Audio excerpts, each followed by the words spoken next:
obviously you'll probably relate to it, Abi, and we'll talk about it on the pod, but you know when there's certain things that just happen without you even trying to do things, synchronicity is just clicking like a jigsaw piece in your life. So Jacky said it to me, I was already thinking of doing my own podcast because I'm now in recovery. I've been in recovery for the past 4 years. So I wanted to go down the route of, and I'm a coach now as well, so I wanted to go down the route of talking about mental well-being and just the ability to kind of be open and talk about the things that sometimes get ushered away in the background, particularly for men. And then Jacky was talking about the podcast here, and then we were just like, maybe we just do it together. And then Bear Chat, even the name, it came up in the gym, did it? No. Such a lad. I love it. So we're doing our first recording that day, and we need, obviously when we're doing the show, we need to introduce the show, we need a name. Yeah. And we were sat in the steam room at my gym, and we're like, I said, Pete. Steam room, yeah. Yeah, obviously the normal place where you come up. It's where the ideas Where the magic happens. Magic happens. Don't talk about too much magic. To be fair, there was no one else in that steam room apart from you and me, if I remember rightly. I was like, right, Pete, we need a fucking name. I've got 3 ideas. There's 3 ideas. And one was Bear Chat. And I went, Makes Bear even better. I'm going to just make an executive decision. It's Bear Chat. And you were like, all right, cool. And that was it. Yeah, that was it. Meant to be, yeah. I think we're rolling anyway. We're rolling, George. Yeah. We're always rolling. I was going to say, because that's too good. Yeah. Anyway, Abi, welcome. Thank you. How are you?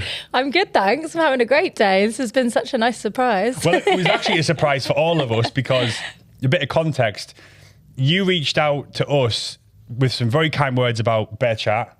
You've seen the message, really nice. 2 days. And you told me a bit about your story in the same message, and it was instant. I was like, we've got to get you on. And luckily, Pete comes back. Well, Pete only comes back for like a small amount of time every 2 months. 6 7 weeks, or 8 weeks. And it just so happened that 3 days before this conversation today, you messaged us, so it worked out perfectly. Oh, I love the alignment. So thank you so much for the message as well and the kind words. I really appreciate that.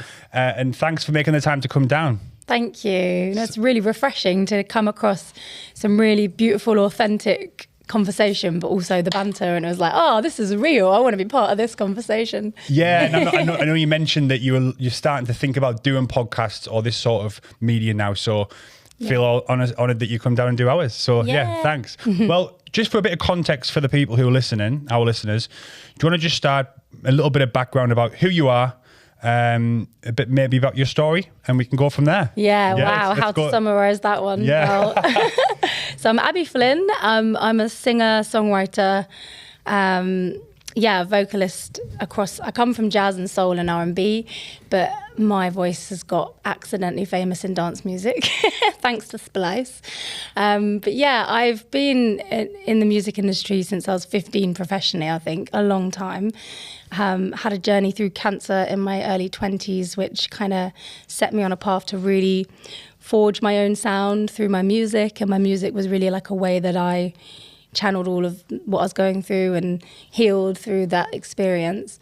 And I worked with like some really great soul legends like Bluey Monique of Incognito, and I had Amp Fiddler involved in my album and used to be signed to True Thoughts Records. So that was a really lovely chapter of my life. And then around that same time, I recorded 40 hooks on a Splice pack for somebody.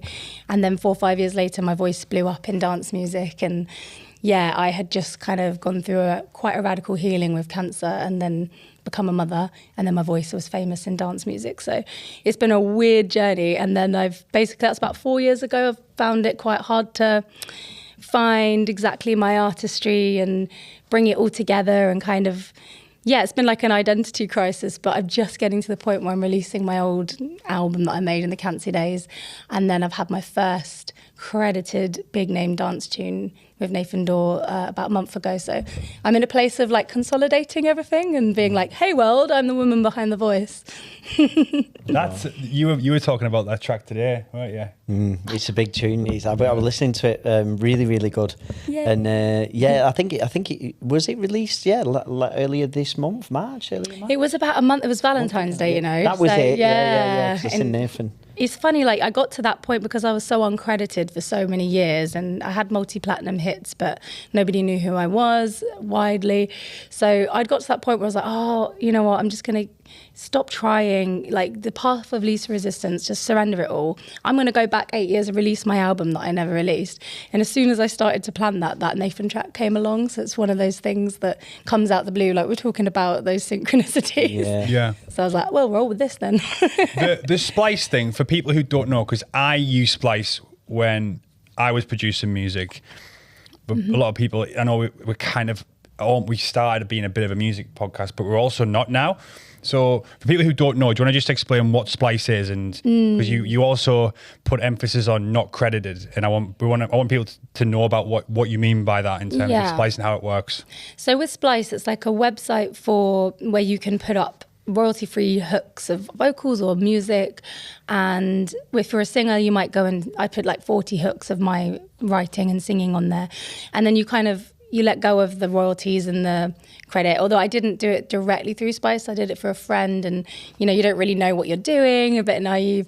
So I kind of went onto a website where anybody could use it royalty free and download it, which is awesome, and also like it's bittersweet because it means that you might get into a situation like me, quite rare, where sort of after 4 or 5 years, there's several like platinum hits coming out from the same pack, which is quite unusual.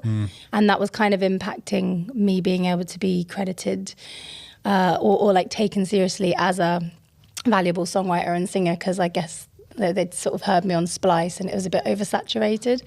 So yeah, Splice is a great platform. I think it's really good for producers and for helping people to like be able to download things and use it without problems of royalties or splits and things. But there's been some learning because it was fairly new still when I did it, and yeah, like all these years later it can get into a bit of a interesting situation that I've had to get myself out of. Yeah, it sounds like bittersweet's a good way of putting it. It's almost catch-22 because your voice is out there, but people don't know it's you, so it's almost like, was it worth putting out? Was it not? But again, hindsight's 2020.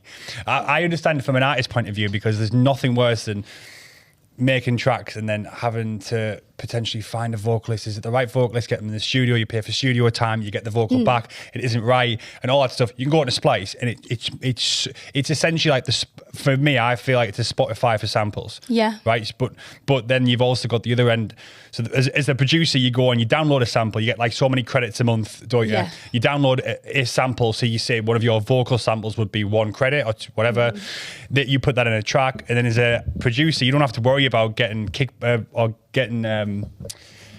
what do you call it, pulled up on licensing and stuff, right? Yeah. So from a producer's point of view, it's amazing and it's really easy and streamlined. But from a vocalist, or even for someone who's putting samples on there, it's almost like the artist on Spotify where you get 0.0001 cents. Yeah. And that's kind of, it's just throwaway really, isn't it? Yeah. And it made sense. I think it makes sense as a platform. It's just, I think I'm a little bit of an anomaly that almost serves to show like, okay, well, how can we improve this platform? Maybe have like have more awareness when you're signing it for a start, and like what that really means, what you're doing. And also just have a bit more like maybe a threshold. Whereas if you keep having multi-platinum hits with the same singer, is there a point where we can start to, I don't know, like credit them or cut them in any way? It wasn't really about that for me anyway. It was because I totally understood why I wasn't credited on Splice. Like, that's really fair. Yeah. It was more that I was losing other opportunities and new things, because Splice kept coming back 8-7 years later. I was still struggling to be taken seriously. I was like, that's not fair. And also it came from like the cancer journey, like quite emotional top lines that I think like it was hard to almost recreate. It was like being in competition with my Splice pack. So actually what you're saying is those samples that were on Splice came you created them through that journey. When I was on Chemo, I literally was in the studio with a little bald head. I rocked up with my mate, did 40 hooks, sang them in 2 hours, wrote and sang them in like 2 hours.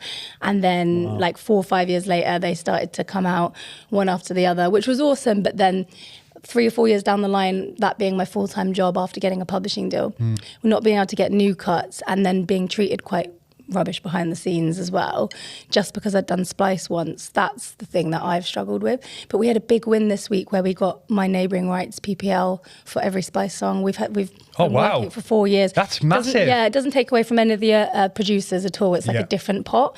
But yeah, it is massive. And I think if it's your voice, whether it's a sample or not, you should be awarded performance royalties. So that's been a big breakthrough for us. That's amazing. Yeah. Yeah, the PPL stuff. I remember it when I found out about PPL when I was an artist. I'm not going to go into details, but my PPL was going somewhere it shouldn't have been for a few years with bad management and stuff. So I know what that must feel like. It must be amazing to have that come through. That's a huge win. Yeah, it's hard. It's a hard platform to use as an artist. Yeah. And I think it sets a new precedent for like undervalued vocalists especially. And like, it's quite easy to exploit a vocal because I don't know, it's like a bit normalized in the industry for the vocalist to be sort of a little bit more in the dark. And so it felt like a good moment. And yeah, actually I spoke on a panel to do with the Cancer Awareness Trust, and the head of member services was on that panel because she was going through cancer too. And it was like just a lot of really beautiful synchronicity again, where we were able to like kind of work it all out and restore everything. Oh, that's great. Yeah. This episode is sponsored by Streamline Studios. You know, when me and Jacky started Bear Chat, George, Yep. we thought it'd be simple. But in reality, it's quite a lot. The editing, adjusting the cameras, the lighting. Doing it by yourself is kind of impossible, but that's why we've set this place up. I'm over there, I'm handling the live edit, so I'm mixing all the cameras together whilst you chat, following the conversation. Yeah, and for me, that's why Streamline Studios has been an absolute game changer, because we come, we record, it's all done, plugged onto the hard drive and ready to go when we leave. For people that might be listening, that have thought about doing a podcast, they've got an idea, they've got a conversation they want to have, come and try it out. If you want to get into podcasting, don't sit back and just wait. Come down to Streamline Studios and it's all edited live. You can publish your episodes as soon as you leave. And listeners of this show will get 25% off their first booking. Quote Bear25 at checkout. You mentioned about the behind the scenes stuff. You probably can't go into detail, and that's fine. But it sounds, to me, I interpreted that as like people will look at someone who's done a Splice pack or a deal and frown upon that.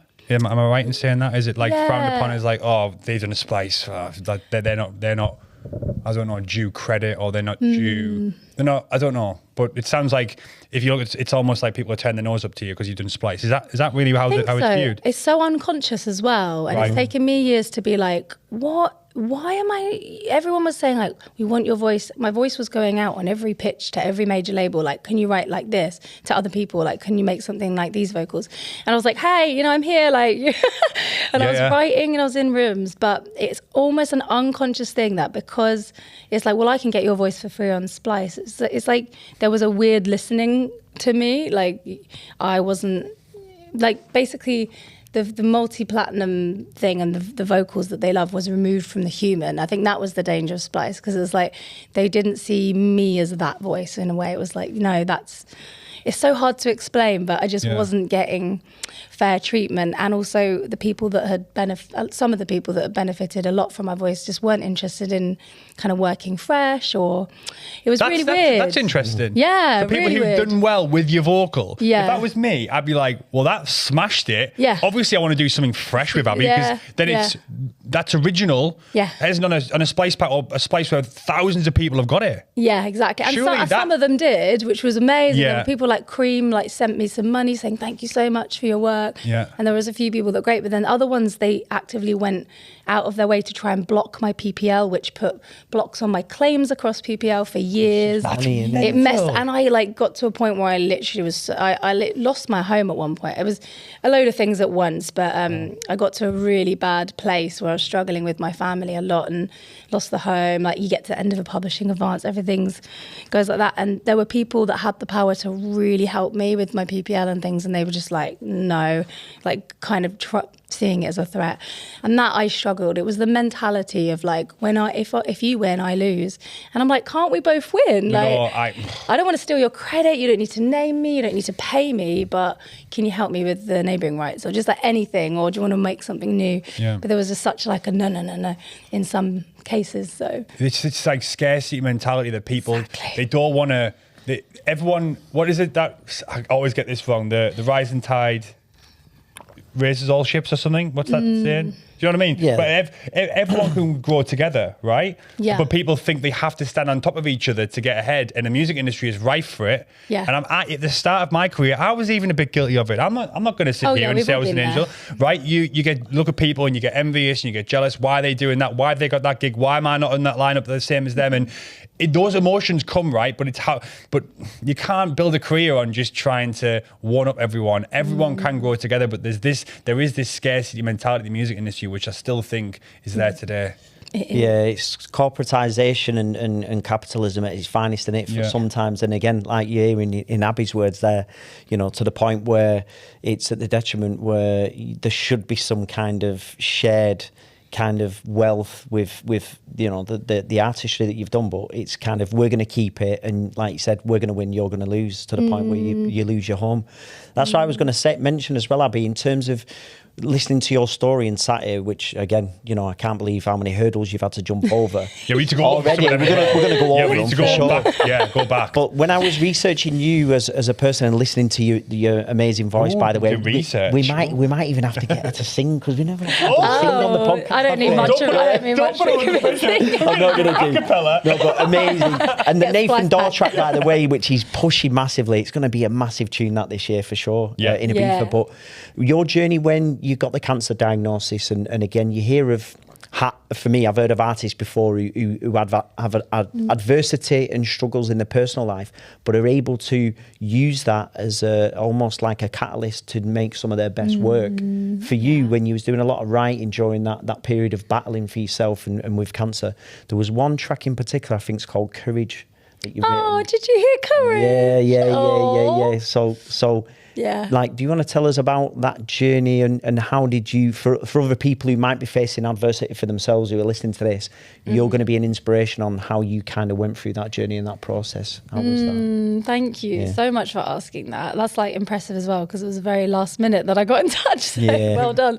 Yeah, it was a mad one. When I was diagnosed, I went from the doctor's office, because I didn't know I had like a chest pain or something. I thought it was like a collapsed lung or something. So I had no idea that there would be a hint of a risk of cancer or anything like that. I was 26 actually. But so I had a gig book. So I went from the doctor's thing and they said it might be cancer. I was like, oh. Went and sang on the beach in Brighton with the sun and the sea in front of me. I just didn't know what else to do but get on stage, because that's what I do. I sing, and that's how I heal. That's how I feel like me. And as soon as I started singing, I just had this overwhelming peace come over me of like, this is going to be okay, and it's going to be the making of you. Because I had felt like I'd had a lot of insecurity and a lot of self-esteem stuff for my whole life, and cancer kind of showed me, I think when you have something bigger to fight for, it kind of shows you who you really are. It gets you in touch with the deeper, which is why my album's called Get Deep. So I kind of had this experience for the first time of realizing I had an inner world and getting in touch with like, who is this being inside me? What's this intuition and this voice? And I had to really follow that, because it was a very dire prognosis for me with the cancer. Towards the end, I did a lot of treatment. I ended up with like a 21 centimeter tumor in my chest. Like, it's mad even saying it. I can't even fathom. And I was given that maybe weeks to live because of treatment all failed. But what I did was, I was like, I need to create music to keep me going, to keep me sort of, to know, like, thriving through this process. And I kind of found that inside all of the deep challenges and the things I was going through, there were just these beautiful, what I call gifts from the dark. These lovely little, like, I never felt the spectrum of emotion and inspiration that I felt when I had cancer and when I was met with my mortality. So I channeled that into an album, got into the studio with literally, like, I don't know, on my given weeks to live, put this music down. And yeah, it became like my blueprint for showing me like that I could do this. And I followed the words of the songs to find my own way with healing. And long story short, like, I did, within 4 months, I did go into remission. There was a lot of things involved with that. Like, there was a bit of medical and a whole lot of walking away from the medical as well. But yeah, I think like Courage is one of the ones that I wrote it in my hospital room. And it was like, my God, I am so much stronger than I know. And people are so much stronger than they know. When you're tested with something, you're like, I would never be able to deal. You just don't know. Like, what I found arise within me in my darkest moments was this incredible light and this strength and this passion for life that I didn't even know I had. And I kind of sang Courage about that. And that's my message, I guess, with people, is like, what is the gift inside of whatever you're going through, the challenge, the dark? Like, what is it that's going to erupt from you, and what is it that is living inside you dormant until that challenge comes to show you what you're made of. And I see it time and time again with people with cancer or any other challenge. And yeah, my album kind of showed me that, and I didn't release it for 8 years, so wow. I'm releasing it now, so you can imagine I'm going through like reminding myself. You're almost reliving that, I imagine. I'm reliving it, and then all the dance music stuff and like, you know, the challenge that I had to have there, I'm almost walking myself through that situation. Like, remember when you had cancer and you did that? Like, literally, you can do this. You can come through anything. So, yeah. Wow. Right. So that whole album was wrote in those weeks where you were given to... it was the months over having cancer, and then there was a few on the album that were from after, but mostly from that. I went and recorded it in the studio when I was given weeks, because I was like, it's now or never. And I recorded the Splice pack just before, around that time as well. So it's all from the same period. It's mad. And how old's your little boy? Was he around He's that time? 5. Yeah, so it was just after. I was told I would never have children. So there was talk about like mindset, right? Like I was told so many things. You're not going to live. You're never going to have children. So I just had... I had to have courage because my life depended on it. If I didn't choose to believe something different and forge my own way and listen to this kind of internal landscape I have, I wouldn't be here and I wouldn't have been able to be a mother. So yeah, just kind of have to follow that voice. And he's 5 now and he's amazing. He's wild. Like so wild, like a lot. But yeah, I feel very lucky. How much adversity that she's faced there. Not just with cancer, then being told you're not going to have kids and have had a little boy. I know. It's amazing. This is amazing. Identity crisis. That's why it's been so hard for me in this industry, because you know what it's like. You get in rooms and it's all very surface level. It can be. That's why I love your podcast, because I was I've been through this stuff. Let's really talk, you know. That's how I always feel in rooms. I'm like, I want to sing about this. Yeah, completely. Wow, what a journey. Yeah. I mean, that has blown my head off that. It's hard to put into like a small... Well, no, you've done it really well and really eloquently, but like the message that you sent to me, and obviously I looked at your Instagram and kind of a little bit on the internet, but didn't really know the depth of it until just now. And that's amazing. Yeah. Even that, we can stop there. We're done. That's enough. Well, honestly. I want to make a podcast called Gifts from the Dark, just to start telling the story, because that's why when I found you, I was like, good practice. Come on. Oh yeah, no, 100%. Yeah. But yeah, the children stuff is having a baby when you were told you can't resonates with me, because me and my wife are going through a bit of a fertility journey as well. Are you? Yeah.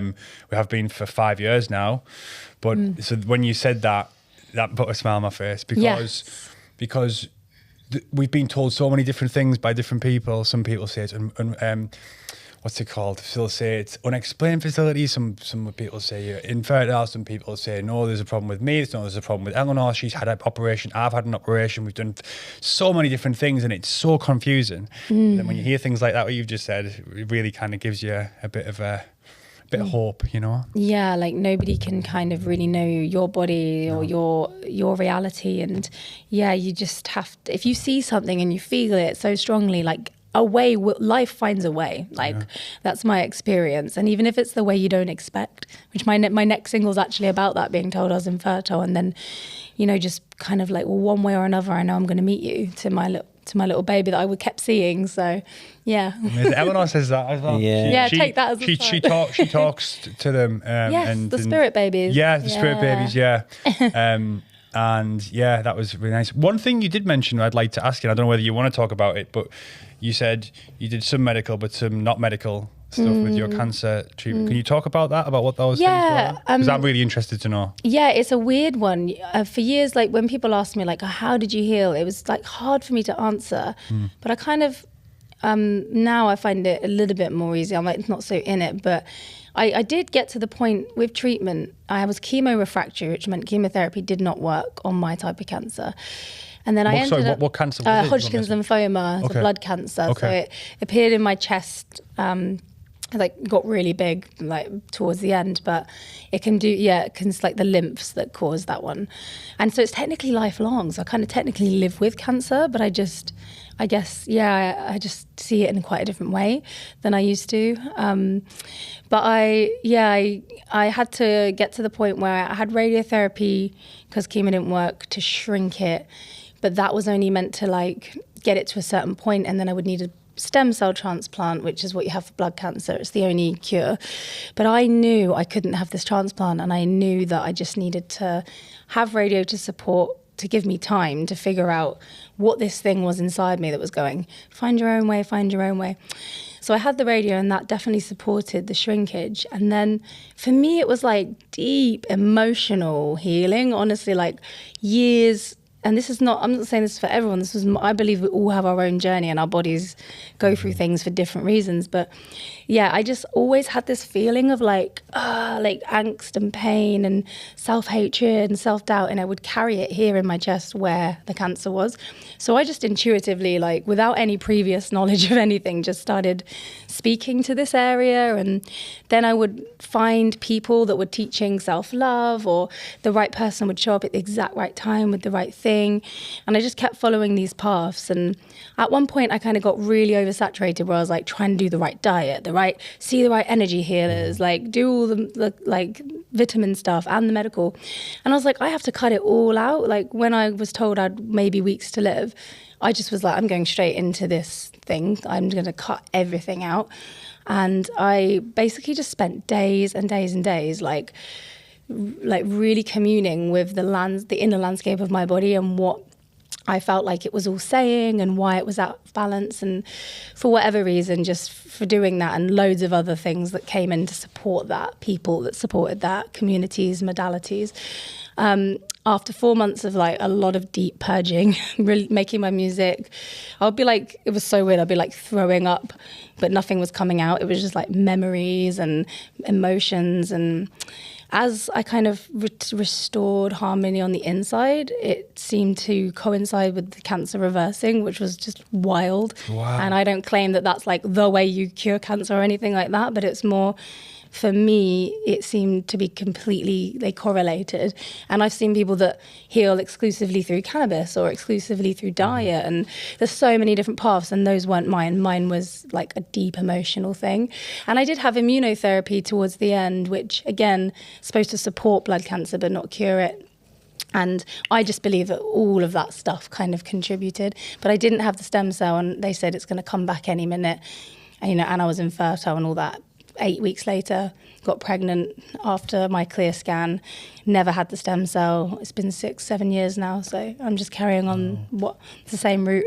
Amazing. But you said you had a 21 centimeter tumor. 21 in the end, because it started at 11 and then like got bigger and bigger and bigger because treatment didn't work. It was 21 centimeters at its worst. That's when I got in the studio and made the album. So Can you imagine? I normalized this to myself, but I was on like my friends would have to come and stay the night because you can have a heart attack or anything when you've got something that big. And I was just like, that's like focusing on my music. 2/3 of a ruler. Yeah. I know. It's huge. It's mad.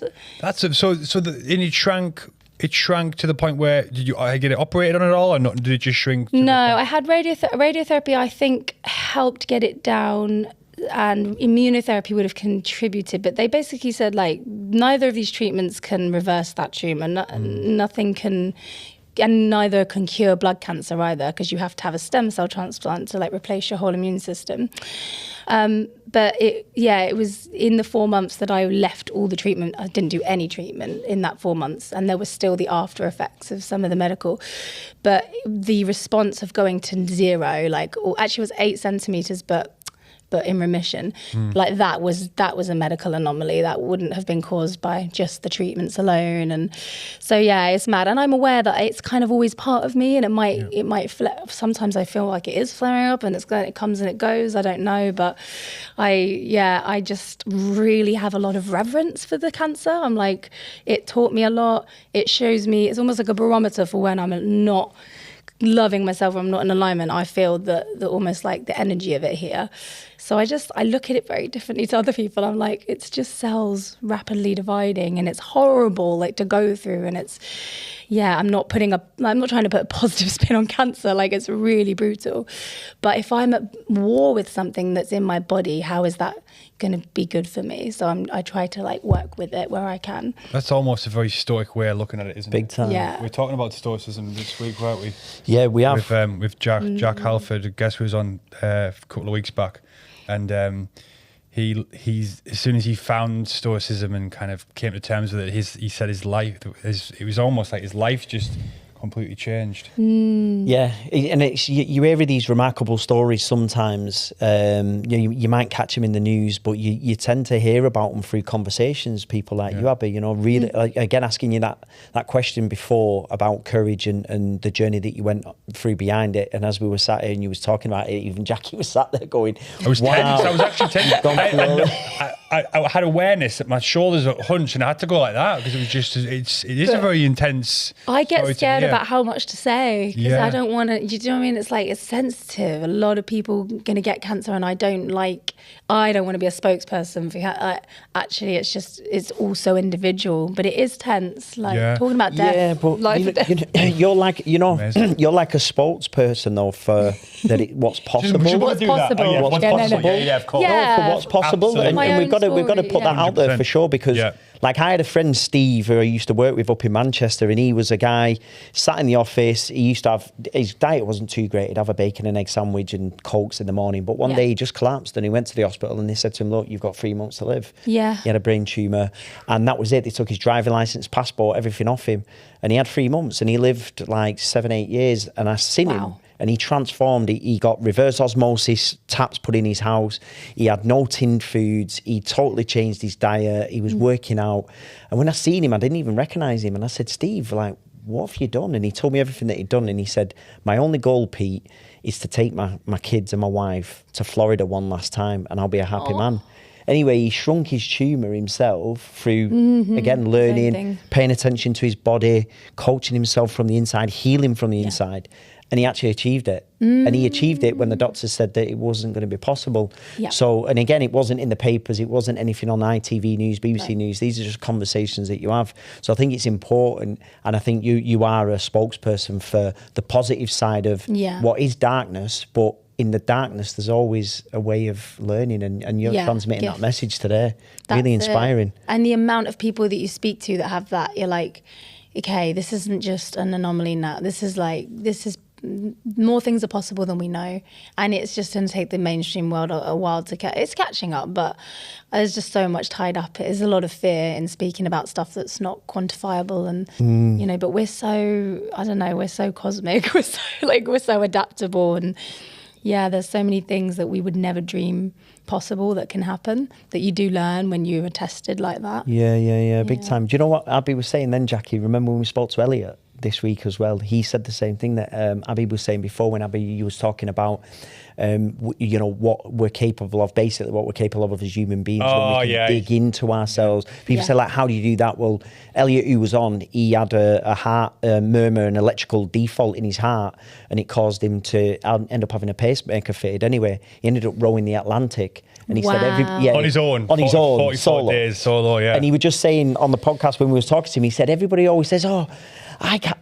you rode the Atlantic. I could never do that. And so many people kept saying it to him, and he ended up he said, it was bugging me when people kept saying it's something I could never do. And he kept stopping people and saying, you'll be very surprised at what the human potential is capable of when you put your mind to it. What he said was, if you think you can't, or you think you can, you're probably in both situations right, because if you think you can't do it, you're probably not going to be able to do it. Yeah, definitely. So, where you were talking there, you channeled that, and you really dug deep in a personal and spiritual level. Yeah. Which maybe you probably, I don't know how spiritual you were before the cancer, but do you think it's really brought that side of you to the surface? Yeah, I think I was always very in tune, but didn't have a context for what that was. And then it was literally the week, I think I just had it come over me like, I was like, there's something really wrong with me. I'm not sure what it is. Like, I don't have any relationship to the inside of my body. Like, I feel like I'm always living out on the stage, and I was like gigging 8 times a week sometimes. Oh, wow. I was like my most, because I used to sing on the beach every day. Yeah. And I was like, does something not right? Whenever I'm alone, I can feel this niggling, like, not okay. That was like my self-esteem or this self-hatred that I had. And I was like, one day, just out of nowhere, and I never had read a book or heard anything about it. I was like, universe or like body or whatever, like, can you just show me what's wrong with me? And then I got this stabbing pain in my chest. And then I was sent The Power of Now, the book I recommended. And I was sent like a few books that gave me context for this stuff I'd never heard of. And it just sent me on a journey, and I got diagnosed, but I got diagnosed like having been prepared with all these books that were going to give me the tools I needed to like get through it and believe in more than just the average, what you think of with your mind, beyond the mind. So yeah, and the songs that I wrote really got me through, because you hear stuff like, let's take it back to a time when we were so much in love, baby. And you think, oh, that's just a shallow throwaway hook, but actually it was like a real call for me to love myself and come back to love. And yeah, so many of the songs I wrote at the time were like mantras that were teaching me, like, how can I love myself so much that, I don't know, like what my inner world and my outer world reflect that. And that was what that cancer taught me. Oh, I need a session with you, Abi. I need to go through some of this stuff. Yeah. Not in the studio. I'm talking about like this stuff that you're talking about right now, because I don't know. There's some stuff I'm going through right now, which is personal and business, and I'm going through this weird. It's not a transitional period, but it's like almost feel like everything's bubbling to a point of like, I'm not saying breaking, but you know what I've been like this week, right? Breaking Shit's open. tense, right? And the way you're talking there, I feel like I need some of this. I need to put this into practice, some of this like self-love. And I used to have a lot of practices in terms of self-love and the way I used to talk to myself. And then recently, because everything's just been so crazy, I've kind of lost my way a little bit. I need to come back down to center and realize that's where, and this conversation, I think, is from a selfish point of view, fuck all the cameras. I think I need to hear this more than anyone right now. That's how I feel. So same, honestly, I'm still so like, I have to catch myself all the time. Like, you're not like, it's hard. Like, I've trained as a self-love coach, and every 5 minutes I'm like done talking myself still. I'm like, come on, what have we learned? Yeah. It's so natural for us. Yeah, I'm really enjoying this. Good. Just keep going. I've got nothing to ask you. Just keep talking. It's amazing. And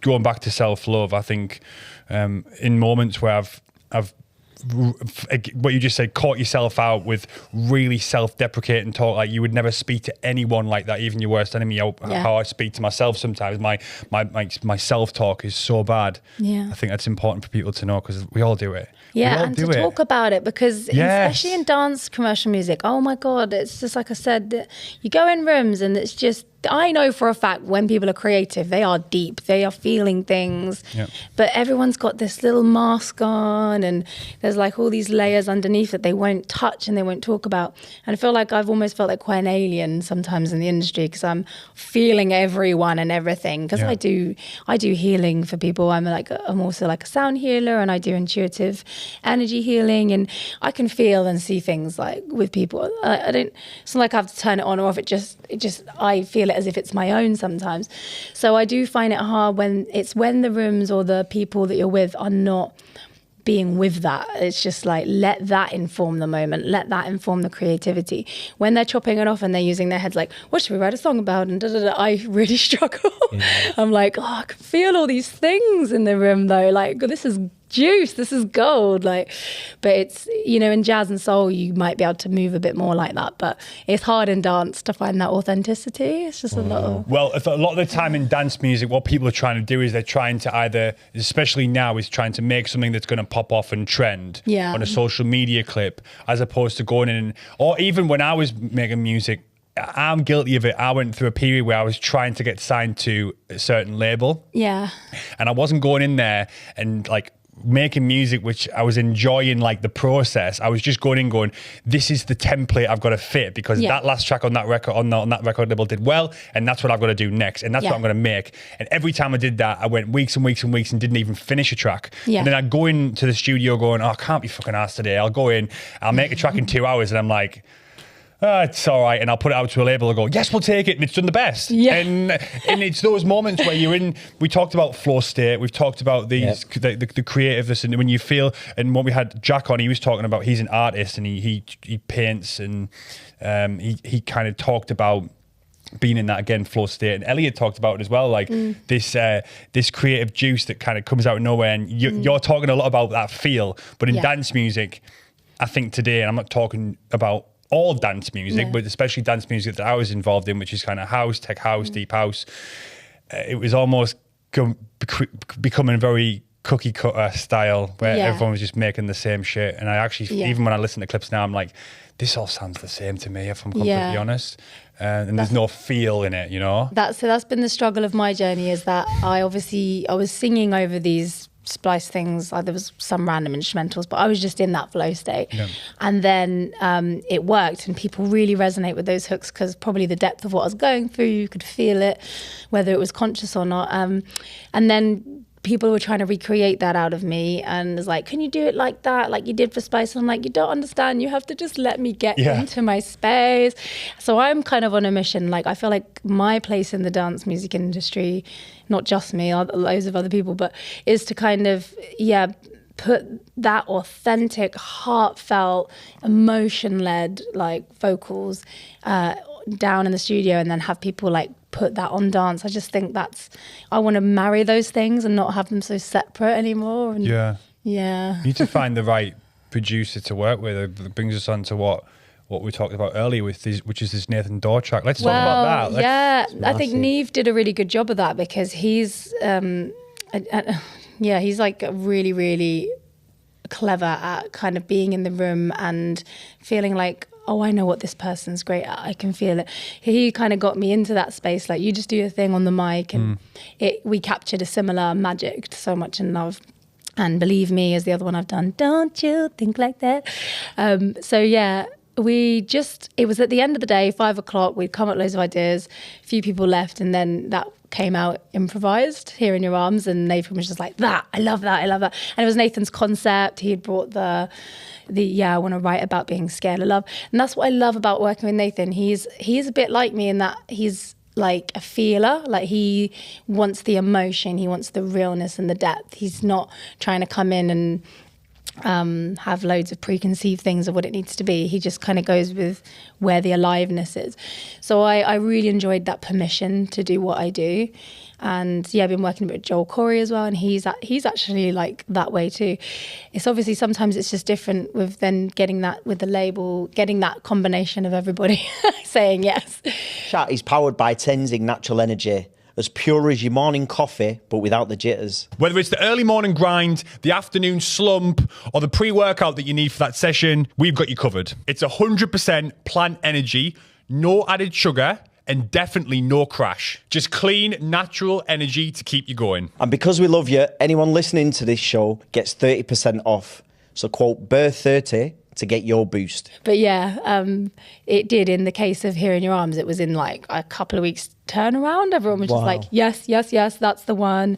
And the thing that's blown me away is I didn't really get into TikTok before, which is mad because I should have because of my story and stuff.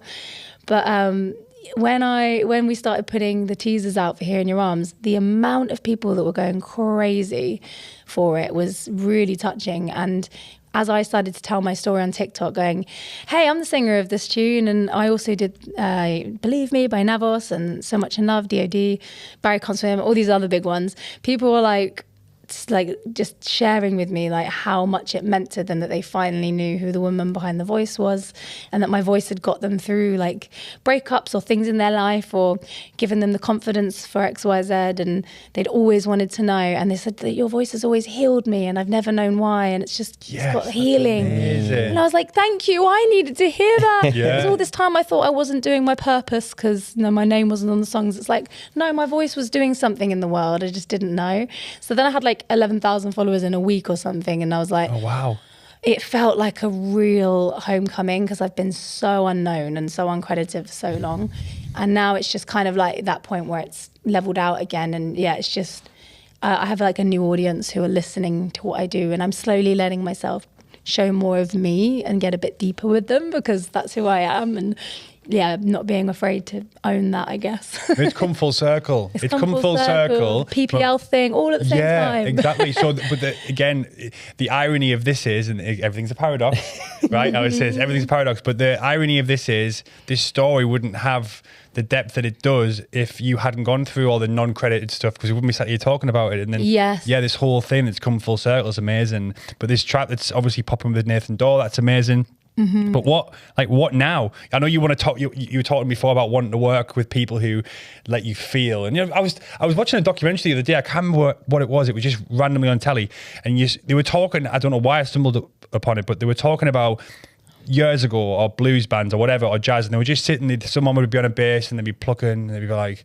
and they go do that, keep doing that, and then someone else would just be on a guitar and they'd put a riff out like. That works, and they just keep jamming, and that's exactly what you were talking about before. Is like just playing. It's like play, isn't it, in the studio? That's how life should be, really, isn't it? I wish you could, but no, that sort of play in the studio, it became, especially from dance music. When we're going back to what we were saying before, dance music. I remember where it was. Simon Dunmore was talking about it on a podcast he was on, and he was talking about the fact that that's how music used to be made. Now you've got kids sat with headphones in an airport making a tune on their own, and you're disconnecting from the muse.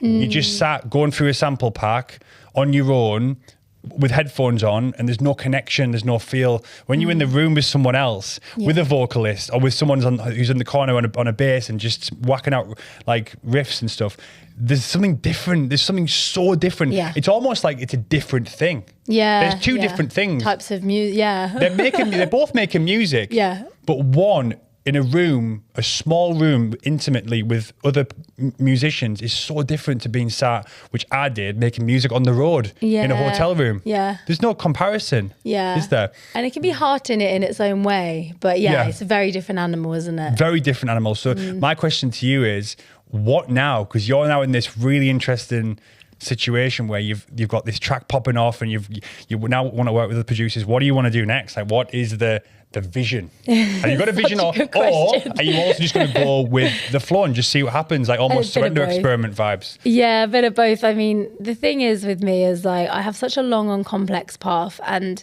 because I didn't release my cancer album, as I call it, my cancer album, I almost like had this backlog of artistry in me that's just been stuck. And then I tried to kind of like think, just start again on top of that, like in the dance world. And I think a lot of the reason it hasn't quite worked for me in the dance world is because I haven't seen that through. I haven't got that artistry in me intact. So that's why I made a decision at the beginning of this year to like release my album. And it's a very weird thing to do, like, you know, big track in Nathan Dawe and then releasing like kind of more underground jazz and soul, like, what are you doing? But I'm making it about telling my story, being in purpose, service with the Cancer Awareness Trust I've found, who are doing transformational writing camps for people with cancer. Is like so aligned to me. Wow. So I'm putting the album out in May, and it's really, I'm telling my story, be in that message, and in the meantime also working on other features with some other great dance producers. But I think what I really want to do is set myself free of that album and that era. I want to write a book about it as well, and then I want to launch my Abi Flynn sound in next year, like what's me now. And I feel like it would be, I guess I think of like when Ray left Polydor and did her album that was like, this is me, and it had the jazz and soul elements, but also that more beats as well. I could see me, I think for me it's probably like just a bit disclosure-y, but soulful gospel jazz, but with a bit more of a commercial sound than my old jazz stuff. So I just want to like relaunch, but I want to get to Ibiza this year. I want to be like, I want to be in America. I've got big visions. I'm like, I feel it's a long time coming now. I'm ready. That In Your Arms is going to be a massive Ibiza tune this year. I know I live there obviously, and so we hear the sounds and that, but for me, I really love the track. It ticks all the boxes across the board for a lot of people. I think it's going to be a huge hit. You know, beautiful vocals, sung very well, obviously. I'll have to give you a demo of it. Yeah. I've got to plug it, haven't I, if I'm here? Yeah, definitely. Do you know what she said? Do you notice? What? She said something that you do all the time, and I thought you would have clicked on. Yeah. I've missed it, but I know what you're on about. She said of service. Service, yeah. You always talk about giving of service, being of service. Rob just talks about being of service, and like as a performer, he's given service to people on the dance floor who's listening. Oh, yes. That sort of thing. And you said something about, I know was it for a charity you were talking about, but it's still being of service to something. Brilliant. Otherwise, where you're going to go through all that stuff, whether it is like, you know, we're talking like addiction or illness or anything, like what, if you're going to go through all of that stuff, like, you want to come out with the gift to make it worth it, and to like have the thing that wouldn't have happened if you didn't go through it, like you were saying. And you're also reminding me of that thing about the clubs are like the churches of our modern day. And I just think DJs and dance music, people try to like, especially because I'm from the jazz soul world, they try to like diminish it a bit and say it's not like real music or it's whatever.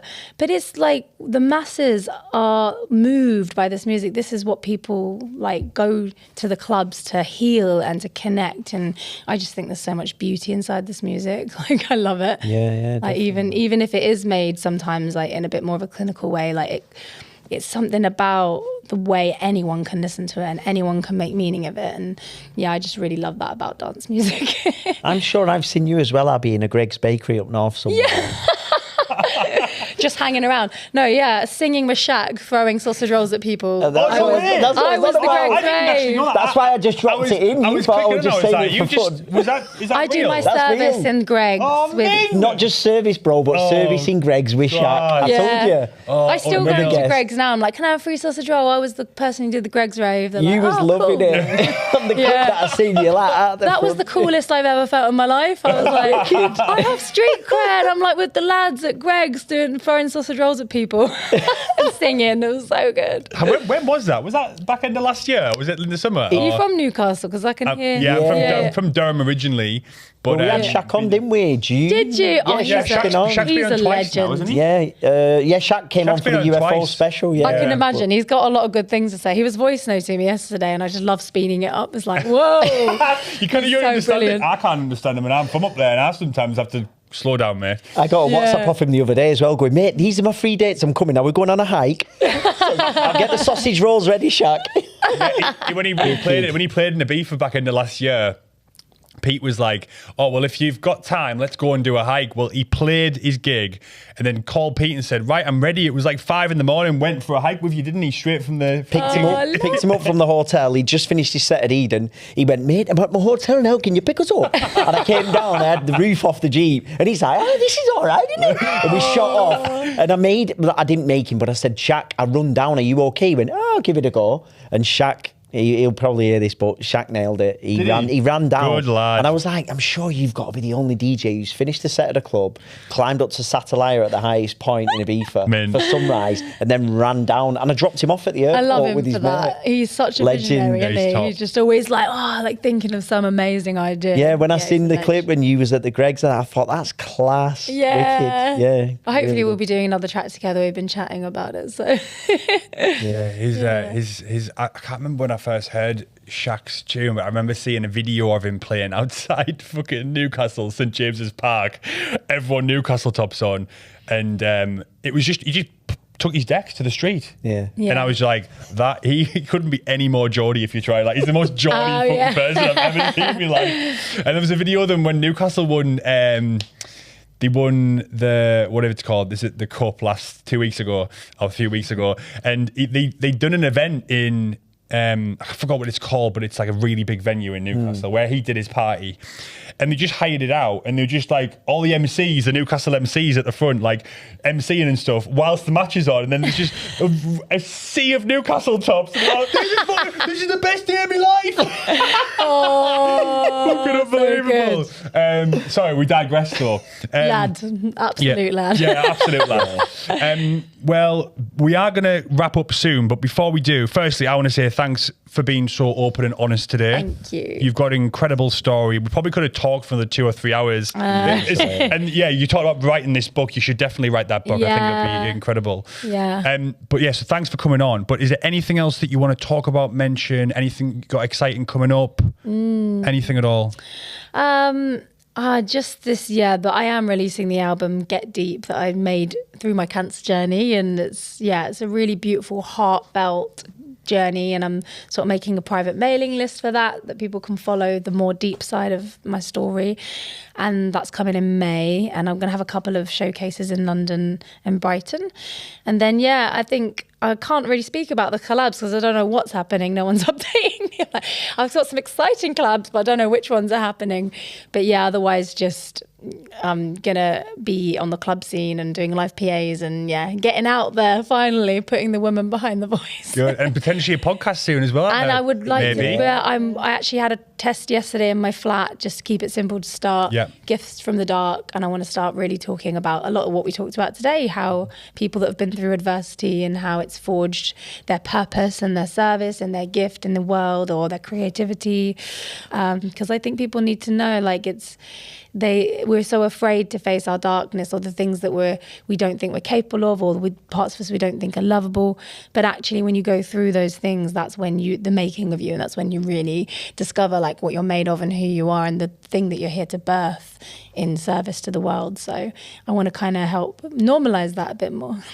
Beautiful. Wow. Yeah. Well, just 2 seconds. Go on. Before You've got to change it. And I got to sing. I got to sing. One I already clocked it. So so you explain. Go on. So the feature that we have on here is past the. I feel quite bare with shorts. Oh, it's a physical bare book. shorts. Oh, I'm sorry. I didn't realise it was a physical book. So past the book. Because Jacky, I think he asked you a message. That's why I was I need to know because I didn't. Written. You had to go out and get it. Bless you. Nice. So the book that was on there is actually the book that you recommended. But I also want to say thanks as well, Abi. I think you're an amazing, inspirational person. Sat in this room and having the privilege of listening to your story here, for me, has really helped me out today in many ways. And I just think what you've got as a gift, your voice is amazing, and that's kind of your gift to the world. But that's not all the gift that you've got. I think your story, the way that you encapsulate that and put that out there, and the things that you do now with charities and stuff, mate, I'll see you in a B for this year, smashing it. I've got no doubt, 100%. Thank you. Manifest that. Yeah, definitely. You're getting all the good stuff that you deserve, and the battles that you've had, not only the battle of making your voice be heard as your voice, but then the battle of obviously your cancer, and then progressing and moving forwards, and now you're getting all the things that you rightly deserve, and it's great to see and hear. So I want to say thank you. Well done. Thank you so much, and thank you for giving me the opportunity to talk about it and realize hey, I'm ready. Here I am. I'm out of it enough now to kind of discover the new and find out who I am now. So brilliant. Excited. Awesome. So Past the Book is the feature on the show, and this book has been left by Elliot. So Elliot, we couldn't get Elliot. Remember Elliot? Yes. We couldn't find it anywhere. We will get it. We'll send it. It's an obscure one. Yes. But no, this one was actually left by the previous guest before Elliot. Meant for me. It was meant for you. This is meant to be, because when Jack came in, he actually wrote a book, a little small book himself called Man Up, and it's all about kind of changing the views on, pull up your bootstrap sort of thing, and being okay to be vulnerable. And he had a copy on him, so he'd give that to the next guest physically. So this was for Elliot, but this is from Jack. So one of his favorite books is Discipline is Destiny by Ryan Holiday. That's so good for me. I'm so bad at discipline, and that's what I need, honestly. Oh, well, fantastic. Well, that's for you. Brilliant. This is honestly anyone who knows me would laugh a lot, because they'll just be like, oh yeah, I'm just I'm so great with flow, but discipline, structure is something I need to master. Yeah. Thank you, Elliot. There we go. Right. And your handles and stuff, anywhere people can find your socials and stuff like that. Yeah, so I've just changed them to Abi Flynn World, which is ABIFLYNN World, and that's on Instagram and TikTok, abiflynn.com as well. And I'd like to sing you my new single a little bit. Go for it. Wow. Get ready for this. 100%, please. Do you feel the rain? Yeah. Now that it's falling on you. Oh, I'll be your sunlight. Even the darkest cloud of love will break through. Oh yeah. Here in your arms I'll be right here waiting. So scared of love, but I won't leave. I'm staying here in your arms. I'll be right here waiting. So scared of love, but I won't leave. I'm staying. Yeah. There's a first for everything. Is that the first one? That was the first time anyone sang. First time. That was amazing. I can't believe no one else is just like, oh, maybe I'm just a hoe for the bars. I'm like, I gotta sing. Wow. Thank you so much. Thank Abby. you. Appreciate What a it. gift. Yeah. Big up Nathan, because honestly, he's been alleged to work with. So Big up Nathan. Nathan, yeah. Good kid. Thanks everyone. Thank Cheers. you. Thank you. Okay.